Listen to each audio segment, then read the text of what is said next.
His girlfriend Miyuki had just cancelled on him via text, claiming she had club activities. Eiji sat dejectedly on the train, disappointed that their special birthday date was off. He reminisced about how his childhood friend, Amada Miyuki, became his girlfriend after he confessed to her last Christmas. Eiji had always admired her from afar, feeling he wouldn't have had a chance if they weren't already friends. After 6 months together, his shyness meant they still hadn't even shared their first kiss. He never imagined she would blow off their very first date as a couple. Wandering aimlessly, Eiji found himself at the movie theater they were supposed to visit. He briefly allowed himself to daydream about holding her hand. He quickly snapped out of it, scolding himself for daydreaming. As he turned to leave, something in the crowd stopped him. He was taken aback by a couple kissing nearby. He looked around, confused by his surroundings. A sudden realization dawned on him. He had stumbled into the Love Hotel district. He overheard a girl's voice pleading for her senpai to stop. Feeling like an idiot, he decided it was time to head back. But the familiar sound of the voice made him turn back in shock. There, walking out of one of the buildings, was his girlfriend, Miyuki, arm in arm with another man. Eiji could only stare in disbelief. Miyuki was stunned to see Eiji, muttering his name in shock. The man with her demanded to know why Eiji was there. Eiji grabbed Miyuki's arm in confusion, but she cried out that he was hurting her. Without warning, the man punched Eiji. The blow sent him sprawling to the ground. The man angrily demanded to know what Eiji thought he was doing to his girl. Dazed and bruised, Eiji insisted that Miyuki was the one who had cheated. The man sneered, calling Eiji a stalker. He then goaded Miyuki to say something to Eiji as well. He cruelly revealed the hurtful things Miyuki supposedly said about him. Eiji stared at Miyuki, hoping for a denial. The final blow came when the man claimed she said these things while they were in bed together. Eiji's world shattered at what he was hearing. The man gave Miyuki an ultimatum: break up with him or break up with Eiji.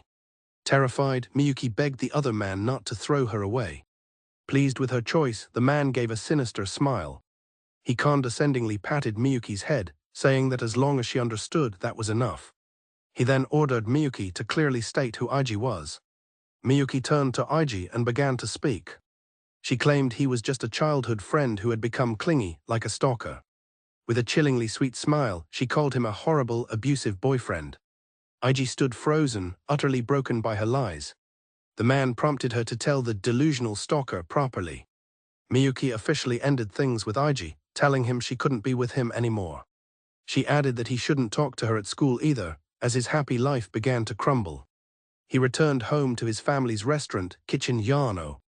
His mother and brother greeted him, surprised to see him home so early.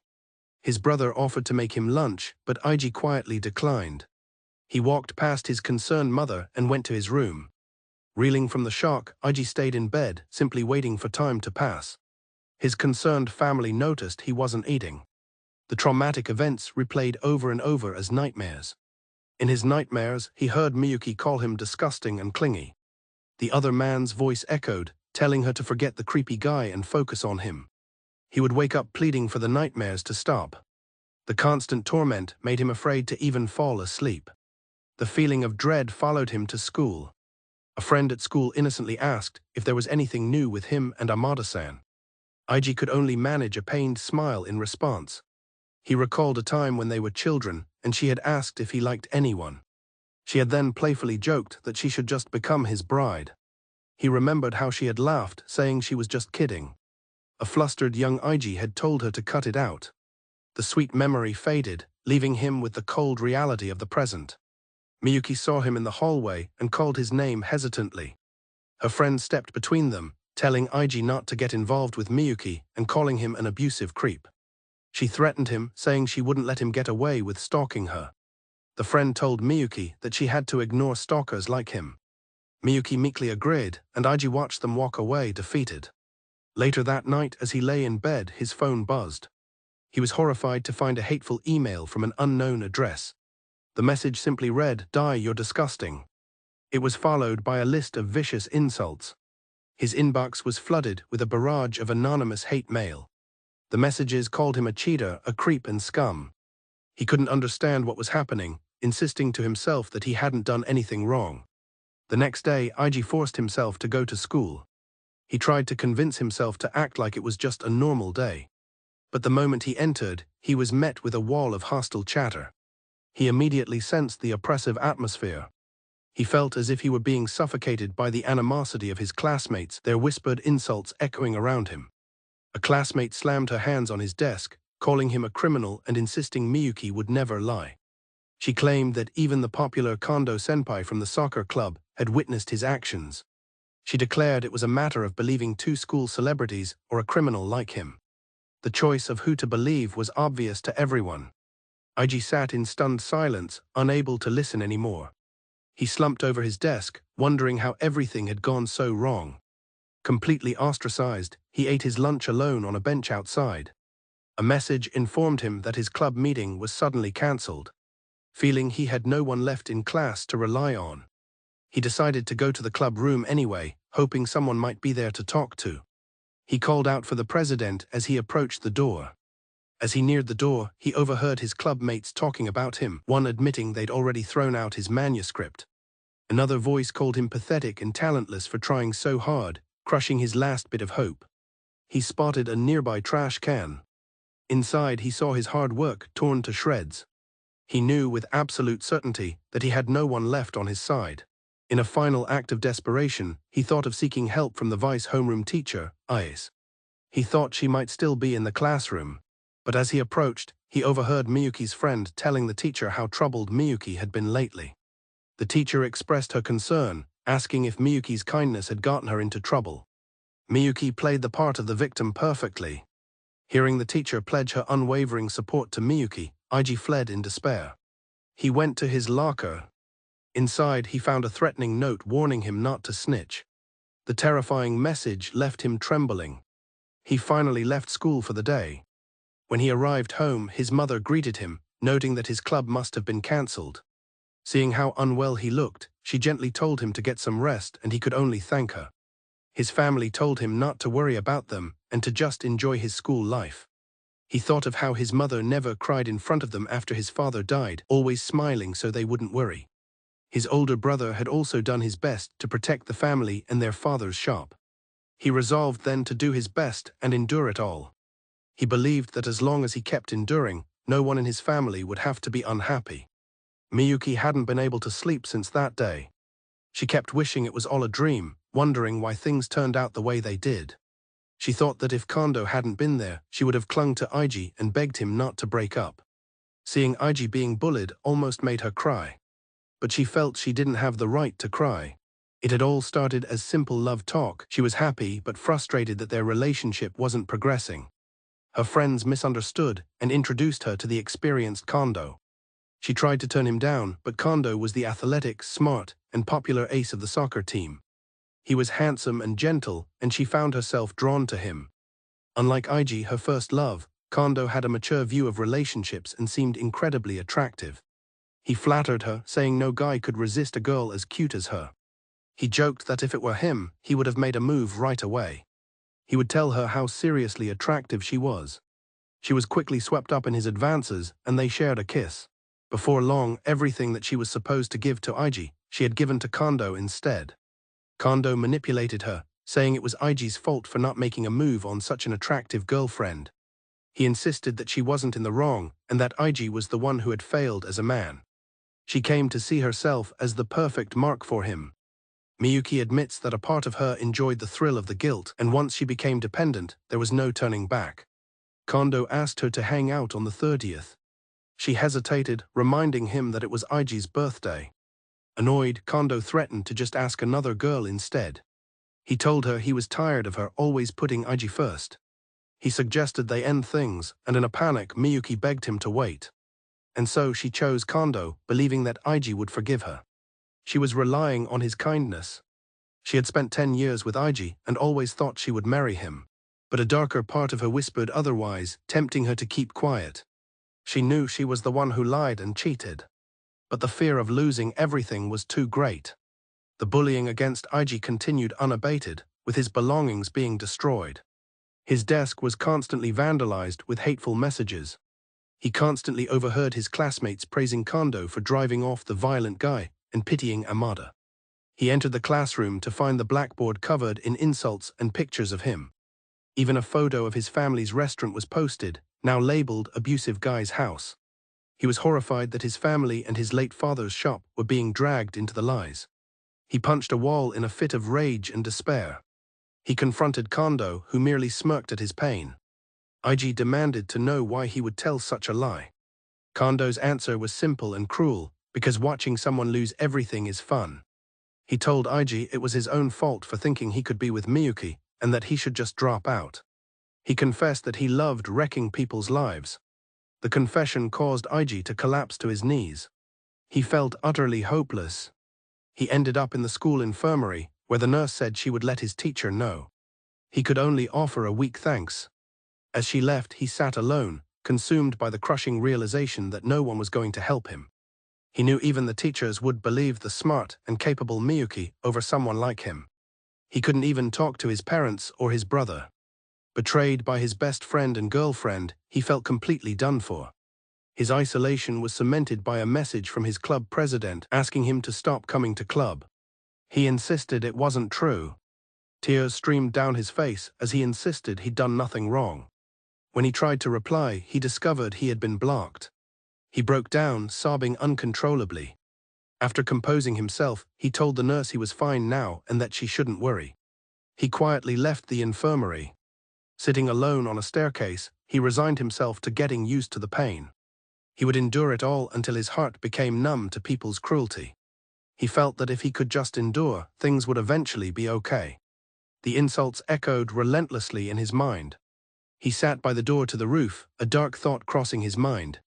He wondered if jumping would make everything easier. He opened the door and stepped onto the school rooftop. To his surprise, he wasn't alone. A girl was already there, her hair blowing in the wind. He saw her clearly against the bright blue sky, a beautiful girl with blonde hair and kind green eyes. At the very end of his hopeless despair, with no escape in sight. That's when he met the girl who would change his fate. On the school rooftop, Eiji encounters a girl. He introduces himself as Eiji Yano, a second year, claiming he was just wandering around while skipping class. He keeps his true intention of jumping from the roof to himself. The girl recognizes his name, referring to him as Yano-senpai. Eiji recognizes her as Ikiju AI, a first-year prodigy who topped the entrance exams. Her beauty and kindness have already made her the school idol. He recalls that she's received numerous confessions. Ikiju questions why he's there now of all times. Eiji, referencing the rumors about him, asks if he can just hide there until lunch. She flatly refuses, telling him it's her spot and that he should leave. Eiji is taken aback and presses her, asking if she's aware of the rumors. She confirms that she is, but still firmly says no. Eiji can't believe it, thinking they're just rumors. Ikiju explains that she never saw anything herself. She reflects on how romance is like an illness.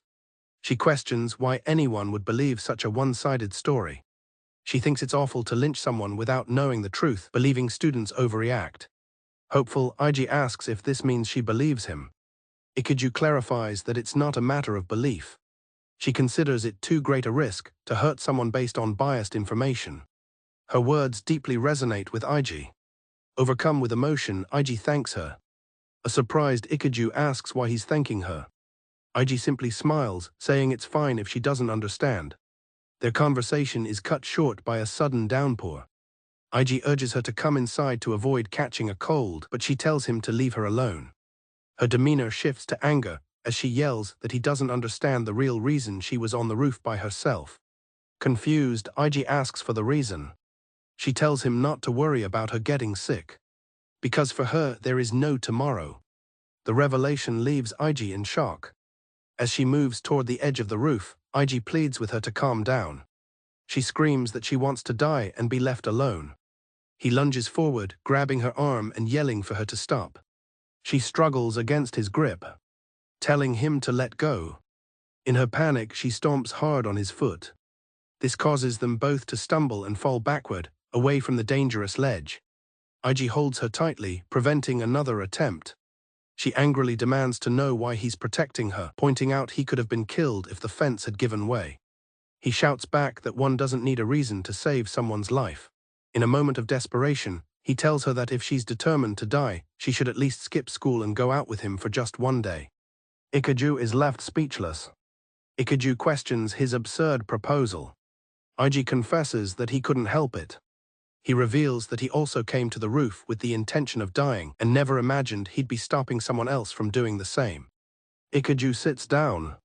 Through a mixture of tears and a small smile, she agrees. After the rain subsides, they sit in silence for a while. Eiji suggests they head back inside, and Ikaju quietly agrees.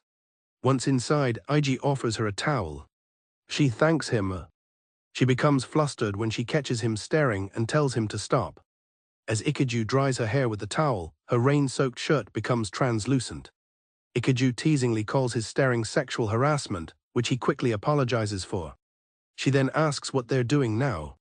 She reminds him that since he invited her to skip school, he must have a plan. Eiji sheepishly admits he has no plan and that his invitation was an act of pure desperation. He clarifies that it's not some cool, rebellious gesture. Hearing his honest answer, Ikaju gives a genuine, warm smile and agrees. Eiji is struck by her smile, realizing it's a side of her no one else sees. He recalls hearing about her from classmates who confessed. She would coldly reject them, questioning why they'd want to date a stranger.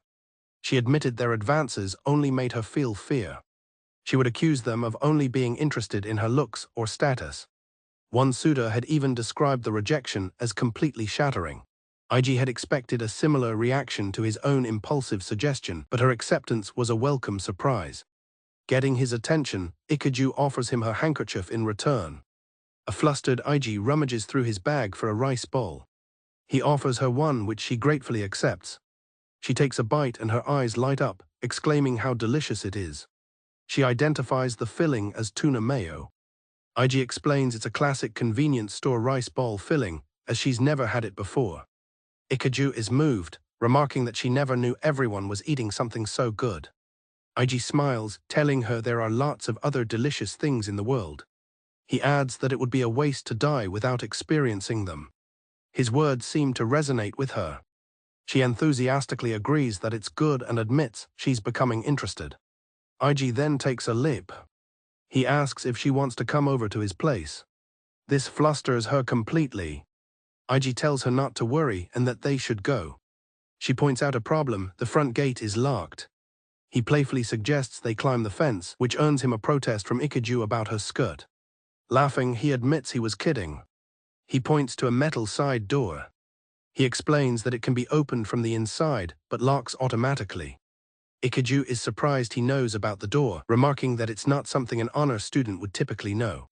He just smiles, saying it's fine once in a while. He takes her hand, ready to leave. Eiji is blushing intensely as they walk. Ikaju asks why he's so red and urges him to walk faster. She privately wonders if it's okay to hold hands with a boy she just met.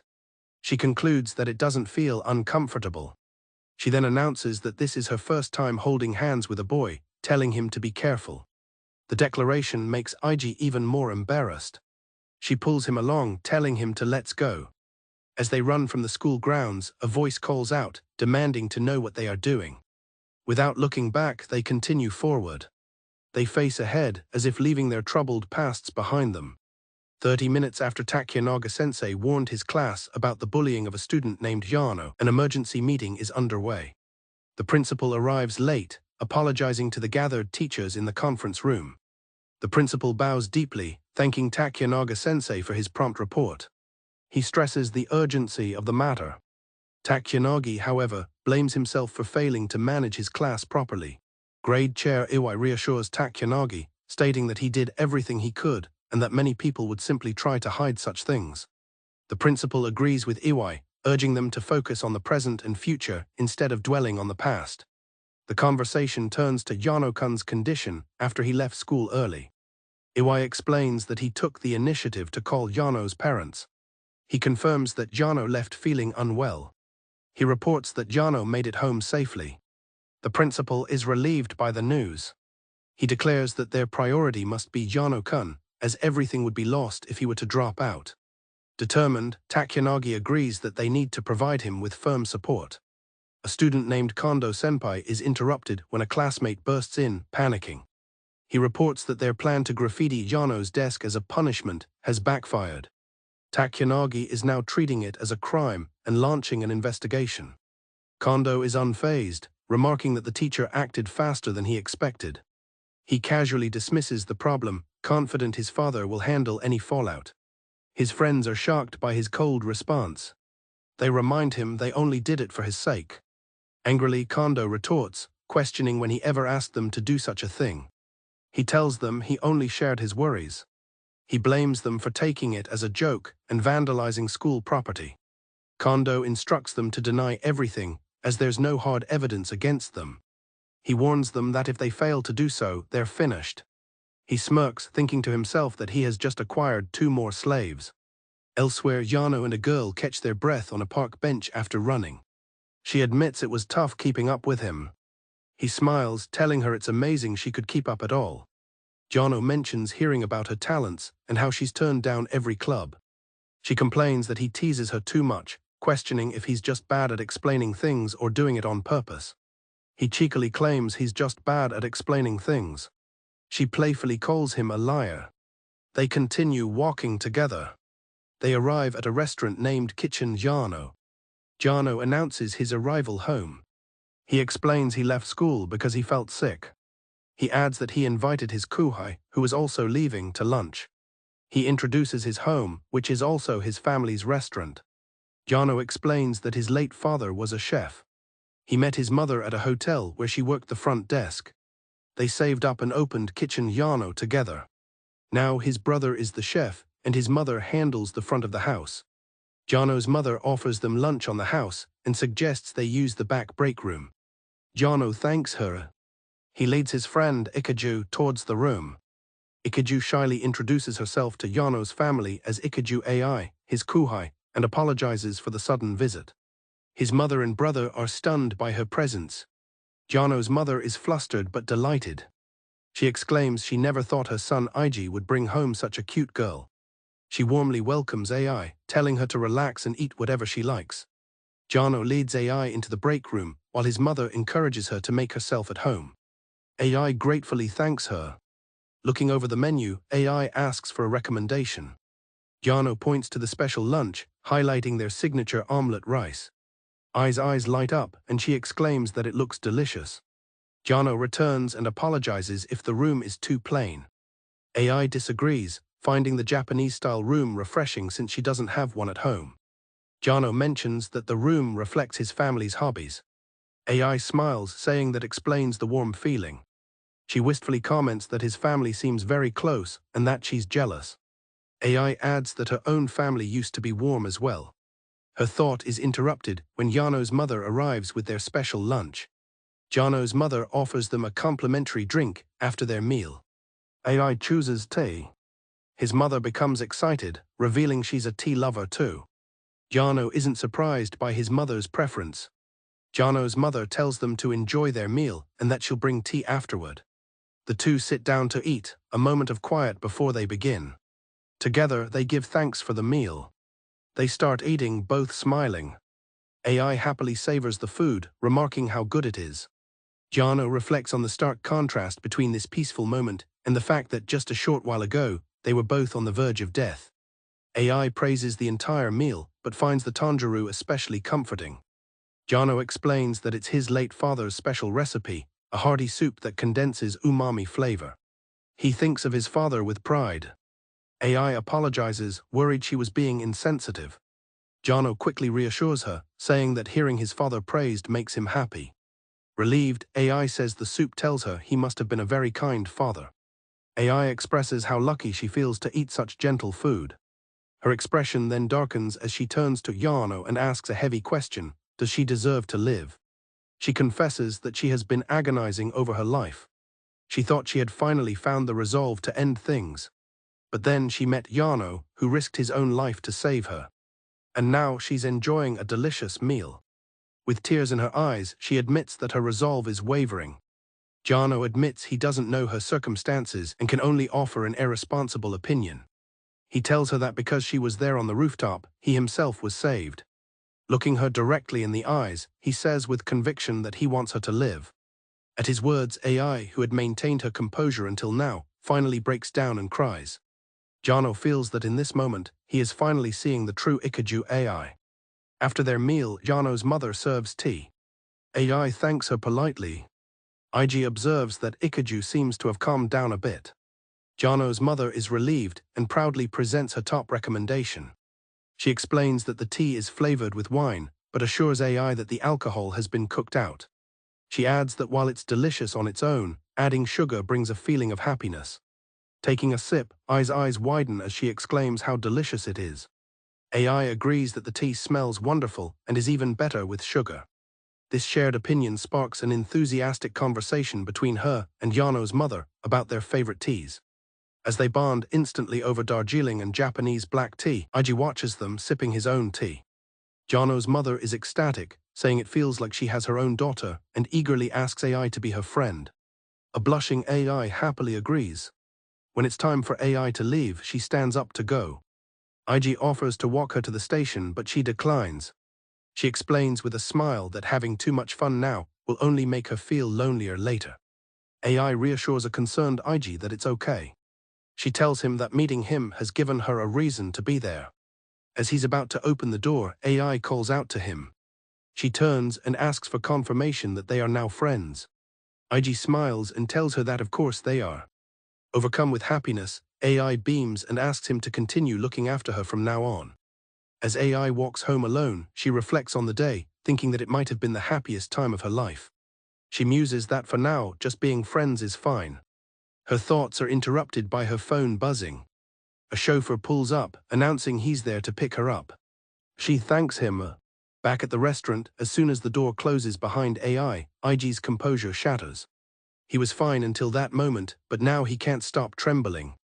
He staggers against a cabinet, overwhelmed with dread about returning to school. He can only imagine how bad it will be, picturing the taunts of his classmates. The thought of the memorial flowers on his desk is terrifying. He realizes that he could only forget the pain when he was talking with AI. He thinks about how incredible it is that she saved him. His phone suddenly pings. He grimaces, expecting another message of humiliation. To his surprise, the message is from his friend, Imai Satoshi, who asks if Eiji is okay. The name brings back fond memories of their childhood. Eiji quickly replies that he'll manage somehow. Satoshi immediately writes back, suggesting they meet at their usual family restaurant. Eiji reflects that while all his classmates and clubmates have turned their backs on him, Satoshi doesn't seem to understand the situation. But the fact that Satoshi still treats him the same way he always has moves him to tears. He agrees to mate her. At the restaurant, Satoshi spots Eiji and calls him over. Eiji joins him at the booth, noting that Satoshi was quick to arrive. Satoshi tells Eiji that of course, it's a big deal since they're friends. He suddenly slams the table and apologizes profusely, saying he didn't realize Eiji was in an emergency. Bowing his head, he asks for forgiveness, feeling he has failed as a friend. Satoshi explains he doesn't use social media and didn't see the rumors. He also mentions that their classes were split and club trips kept them apart. He dismisses these as terrible excuses, frustrated that he wasn't there for Eiji when he needed him most. Satoshi is taken aback by the question. Eiji quietly asks if Satoshi believes him. Satoshi immediately confirms that he knew the rumors were a lie right away. He explains that a club junior showed him the post, but he knows Eiji isn't the kind of person who would ever do something like that. Eiji adds that the other person involved was Miyuki. Satoshi smiles confidently, stating that because of this, he knew it had to be some kind of mistake. Eiji is confused, as Satoshi clarifies that Takanagi was also very worried about him. He recounts how he tried asking other students about Eiji. However, they were evasive because of the rumors. Satoshi remembers searching the school hallways. He spotted Takanagi. He confronted him, asking what was wrong and mentioning he'd heard Yano Eiji had left early. Satoshi furiously declared that if anyone was trying to cover something up, he would punch them. Takanagi pleaded with Satoshi, asking him to share anything he knew about what happened to Yano. The teacher admitted he'd only grasped the problem that morning and couldn't find anything. Knowing Satoshi was Yano's childhood friend, he asked if he had heard anything. After listening to the teacher, Satoshi understood the situation. He informed Takanagi that he had just found out as well and promised to tell him everything he knew. Satoshi showed the teacher evidence on his phone. He passionately insisted that Eiji would never do something like this. Takanagi thanked him for the information and asked that he pass a message to Yano as well. The teacher had told Satoshi that while it might be scary, he could rely on the adults to take responsibility and solve the problem. He asked him to believe in them.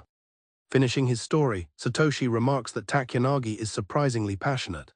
Hearing that both his best friend and his teacher are on his side, Eiji is completely overwhelmed. He breaks down crying. The two friends sit together in the quiet restaurant booth as Eiji processes everything. Elsewhere, Miyuki is running frantically through the streets. Gasping for breath, she is consumed by a single thought: she has to apologize.